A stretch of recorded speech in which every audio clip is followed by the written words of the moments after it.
My name is Kate. Life's got a real funny way of showing you who's boss. Just a short while back, I'd tell you I was hitched to James. You'd see me coming down the hall, with that just married kind of glow. I had faith that quitting my gig at Lauren Tech for our marriage was the smart play.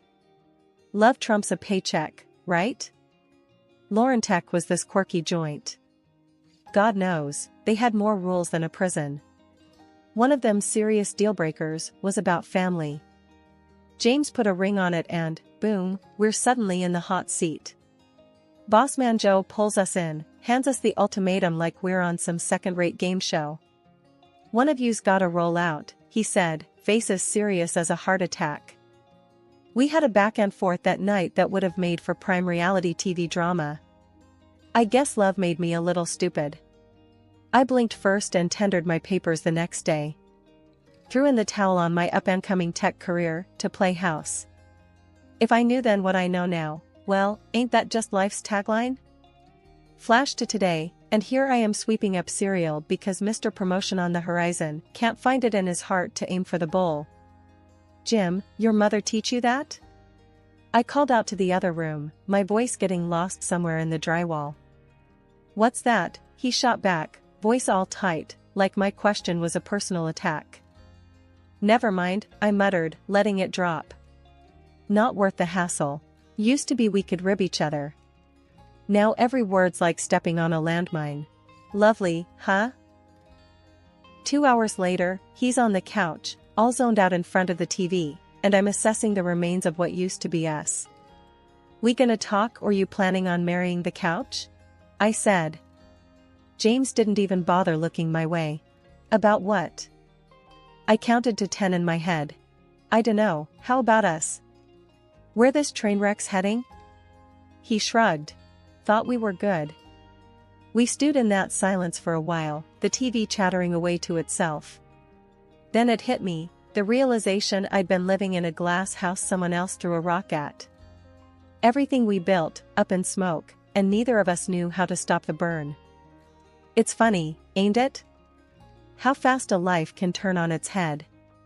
One day you're planning forever, next day you can't even chat about the weather without it turning into World War III.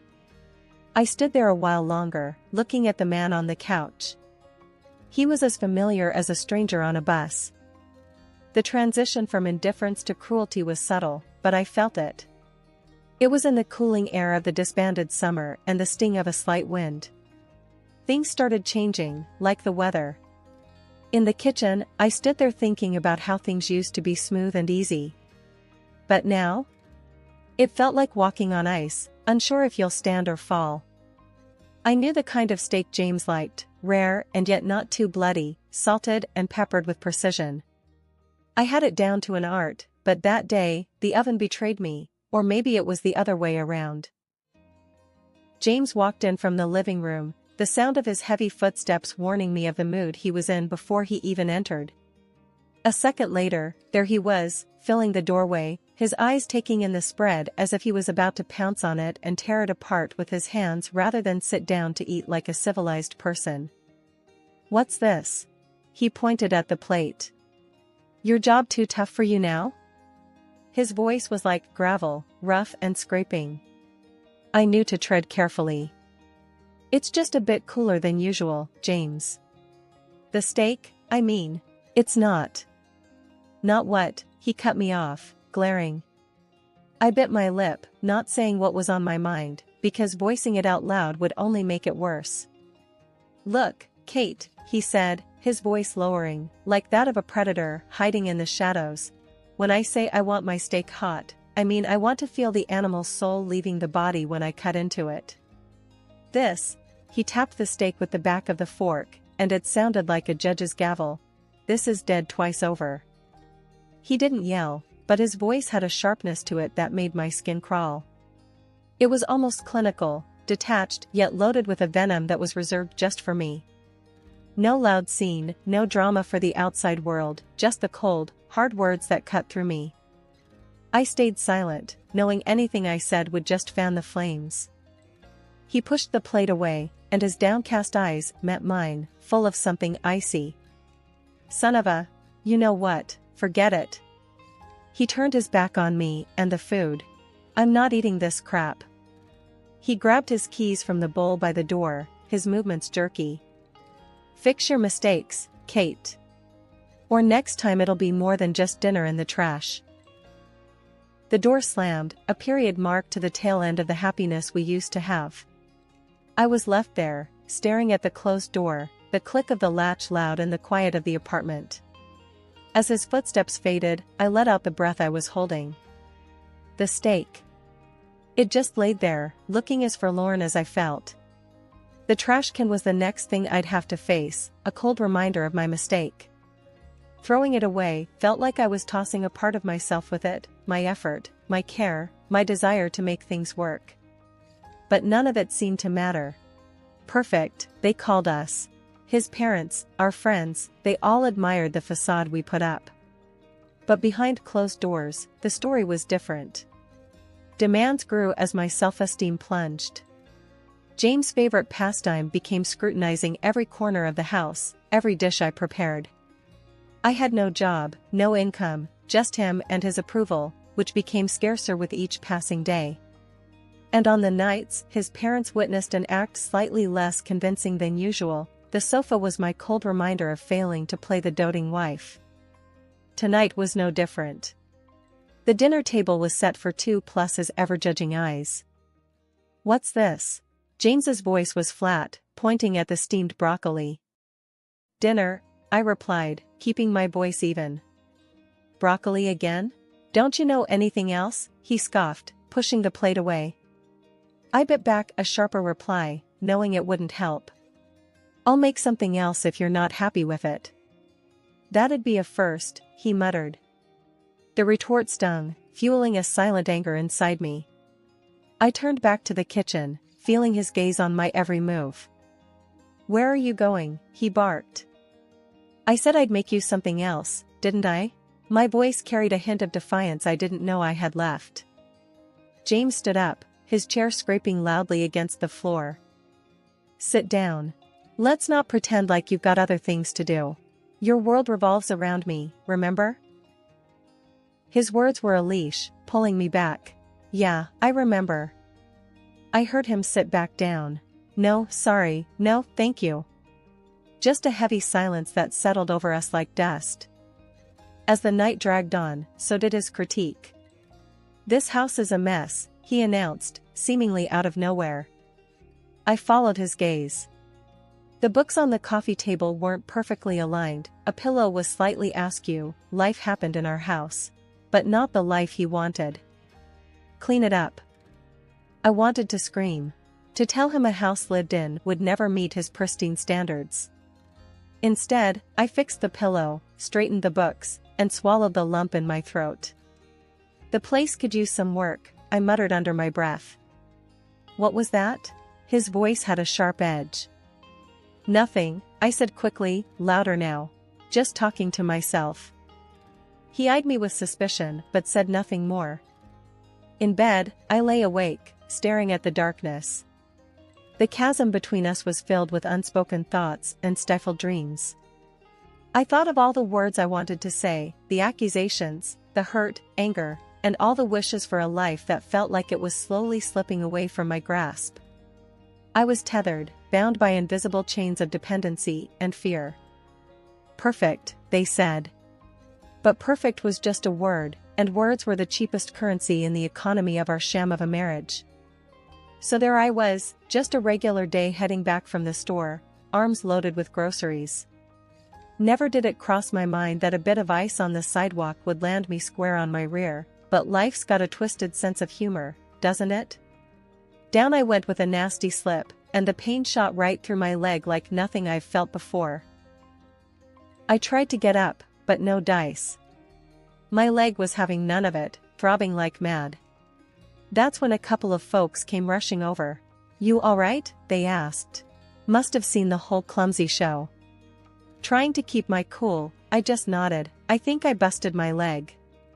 They didn't think twice and hailed down a cab to whisk me to the hospital. At the ER, it was a circus. Nurses took their sweet time before a doc finally got to me. He had just one look at my leg and his face said it all before his mouth did. "It's broken," he told me, matter of fact like he was talking about the weather.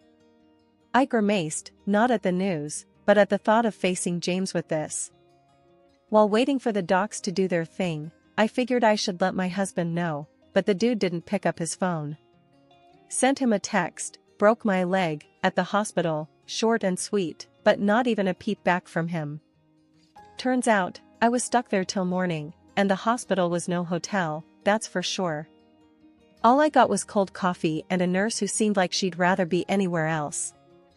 As soon as I could hobble, they shoved some papers at me to sign and sent me packing in a cab. Back home, the cast was as white as the snow outside and twice as annoying. James was waiting, his face like a thundercloud ready to burst. "No, how you doing or what happened?" He just goes, "Where's dinner?" Really? I'm standing there on crutches, leg in a cast, and he's all mad about dinner? I snapped back. "What do you think? I went dancing. Look at my leg." But he's on a roll, acting like I did it on purpose. "You always have excuses," he sneered. "Can't even do the one thing you're supposed to." Can you believe that? After a night in the ER, all he cared about was his stupid dinner. The whole thing was too much. There I was, hurt and shaking, and he couldn't care less. The air was as cold as that patch of ice I'd slipped on, and I knew right then, this was more than just a broken leg. It was like the ice under us had cracked wide open. I hauled myself toward the kitchen table, crutch by crutch, as if every step was a mile. I was cooking dinner for my beloved husband, it's funny. The bin was near overflowing, and I'd missed it. It was a tiny slip-up, but with James, nothing was ever tiny. "What's this now?" James barked, catching the sight of the unemptied bin. "You're home all day, and you can't even manage the simplest tasks." He stormed over, all bluster and rage, and with one swift motion, toppled the bin, its contents sprawling like a small-scale disaster at my feet. "Clean it up," he thundered. My fingers shook as I reached down, but not from the physical pain of my injury. It was something deeper, a crack in something that had once been whole. That night was sleepless, the echoes of his voice, blending with the hot sting of tears.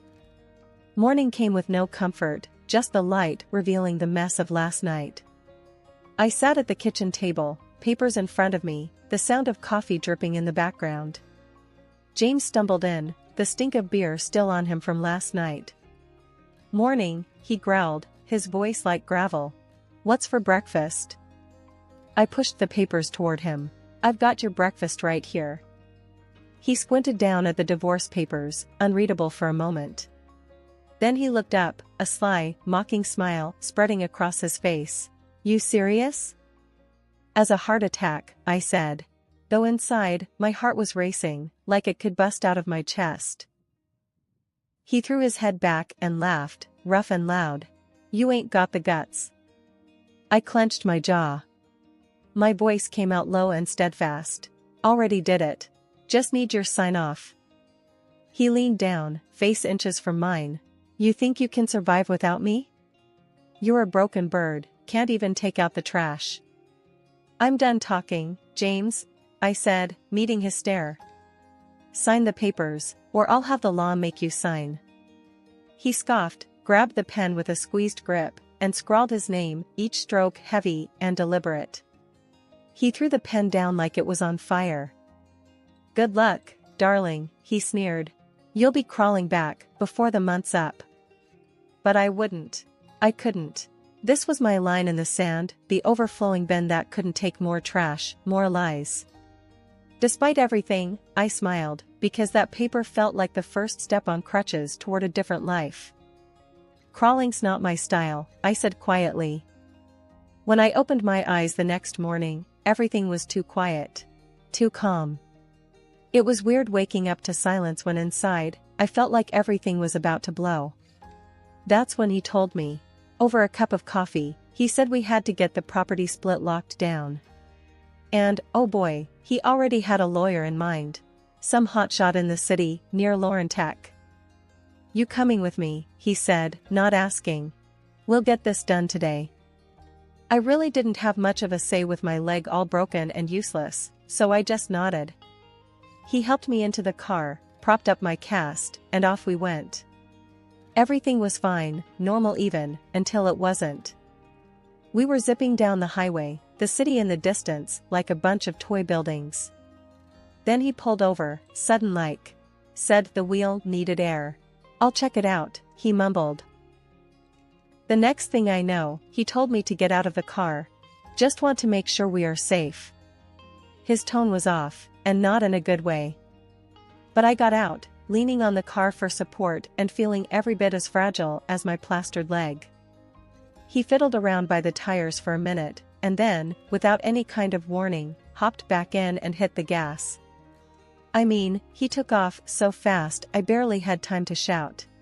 So there I was, out in the middle of nowhere with nothing but the sound of his car disappearing down the highway. I couldn't believe it. Was this really happening? I didn't have to think twice. My phone was in my hand, and I was hitting record. When he picked up, he was all smug. I've never hated the sound of a voice more. "Come back," I yelled. "This isn't funny." But he just laughed. Actually laughed. Said something about me getting what I deserved for wanting a divorce. Can you believe that? The line went dead, and the weight of what just happened slammed into me like a brick wall. I stood there on the side of the road, watching the taillights of his car disappear into a blurred speck in the distance. I was alone, miles from anything that resembled civilization. The chill in my bones went deeper than the winter's touch. It was the harsh truth gnawing at me. I was truly on my own. Cars whizzed by, each one felt like a sting. None of them stopped. Why would they? It's not their drama, not their craziness to deal with. I was just some woman on crutches on the side of the road to them. The chill was setting in, biting through my jacket as the minutes dragged on. There wasn't a soul in sight until a gorgeous Jeep truck rattled to a halt beside me. Behind the wheel was the one I least expected to see here. My former boss, Joe. As the car's heater blasted warm air, I could feel my cheeks and hands start to regain some feeling. Joe glanced over at me, his brow heavy with concern. "You look like crap, Kate, you know that?" he said, gruff, but kindly. "Why the hell didn't you call someone?" I shrugged, feeling the weight of the situation press down on me. "Thought I could handle it," I muttered, my voice barely above a whisper. "He left you on the side of the road with a broken leg?" His voice rose, incredulous and angry. "That James is a damn coward." I nodded, hugging myself tighter as I remembered the icy wind and the pain. "Yeah, I guess he is." We reached Lauren Tech, and Joe practically carried me up to the 5th floor. The familiar sounds of the workplace surrounded me, a jarring yet comforting reminder of a life I once knew. Inside his office, Joe handed me a mug of coffee, which I clutched gratefully between my hands. The aroma was a heady promise of warmth. "Thanks, Joe," I said after taking a tentative sip. The coffee was strong, just the way I liked it, a sharp contrast to the bitter cold I had endured. He grunted, pacing back and forth like a caged animal. "Can't believe that bastard. After everything." "Let's not talk about him," I interjected, keen to avoid going down that road. We sat in silence for a moment, the only sound the ticking of the clock on the wall. It was a comfortable silence, born from years of working together and understanding the ebb and flow of each other's moods. Joe finally stopped pacing and turned to face me. "What are you going to do now, Kate?" His tone was serious, the playful edge gone. "I don't know," I admitted, feeling lost. "I really don't know." His gaze softened, and he took the seat across from me. "Look, I'm not gonna beat around the bush. We could use you back here. The team hasn't been the same since you left." A spark of something, hope, maybe, or just surprise, fluttered in my chest. "You serious?" "As a heart attack," he said dryly. "You were one of the best. Hell, you are the best. I should have fought harder to keep you." I smiled weakly, both warmed and overwhelmed by his offer. "Wouldn't be easy with my leg like this." We'll manage. I'll wait until you're back on your feet, literally. He leaned forward, a determined glint in his eyes. I'm not taking no for an answer. The toughness of his words, the undeniable command in his voice, it felt reassuring. Against the backdrop of uncertainty and pain, his offer was a beacon. I'll think about it, I said, knowing full well I'd already made up my mind. I'll think about it, I repeated, allowing a smile to play on my lips. Joe grunted in response, a sound that conveyed understanding and a touch of impatience. Having a purpose, a place to be, and the support of someone who believed in me was more than I could have hoped for given the day's events. It was an unexpected turn, but maybe, just maybe, it was the kind I needed. The air was thick with tension when James headed for the boss's door. The clump of his boots was more hesitant today, like he sensed the storm brewing. He pushed the door, and it creaked open, announcing his arrival to what was once his throne room. There I was, leaning against the desk, arms folded, waiting. James, come in, shut the door behind you, the boss said, his voice an even, ironed-out calm. James saw me and turned pale, but quickly pulled himself together. What's this about? He grumbled like a cornered animal, ready to bite. The boss gestured to the chair, but James didn't sit. Instead, he crossed his arms, a mirror image of my stance, but filled with defiance where mine held determination. James, the boss started, fixing him with a look that could freeze hell over. I always thought of you as a sharp man. But what you've done? That's the sharpest kind of stupid. James shot a glance at me, a mix of fear and anger in his eyes. So, she's been yapping, has she? What lies has she been selling? No lies needed, mate, I said, my voice steady as a heartbeat. Just played him the greatest hits of your ugly symphony. You've been recorded, clear as day. The boss reached into his desk, pulled out a recording device, and slid it across the table. Care to listen for nostalgia? James's face turned the color of concrete. You can't do this. You can't fire me over. Over what, James? Over you terrorizing your wife, my employee? Oh, I can. And I am. The boss cut in, his voice cold steel. James's eyes darted between the two of us, looking for some crack in the armor, some slip of weakness. But there wasn't one. I'll take you to court, he spat out. That's funny, I said with a cold laugh, 'cause that's exactly where we're going. Only difference is, I've got a bed of evidence, and you've got nothing but lies and empty threats. The boss stood up, the chair screeching against the floor like a war cry. Get out of my office, and get out of our lives. You're finished here. And with that, James's fate was sealed. In the courtroom, the evidence weighed heavier than his words, heavier than his anger. The judge didn't hesitate, hitting the gavel like a nail in the coffin of our married life. Sentence you to pay the compensation, and this court grants the separation, the judge announced, and it was like the first breath of spring air, chilly but promising blooms. Back at the job, I slid into the familiar groove of my work, but with a new shine on it. I wasn't just doing tasks, I was rebuilding. Every keystroke was a brick, every good morning mortar, every completed project a pillar in the house of my new life. Kate, my colleague Mark said, breaking my concentration. Must feel weird, huh? Getting everything back? I swiveled in my chair, facing him. Weird doesn't start to cover it, Mark. Feels like I've come back from the dead. Mark chuckled, his laughter rumbling like an old pickup truck. Zombie Kate, back for revenge. I cracked a smile. Something like that. Only this time I'm not taking any crap from anyone. No more Mrs. Nice Gal. That's the spirit. You know, we all got your back here, no matter what. I nodded.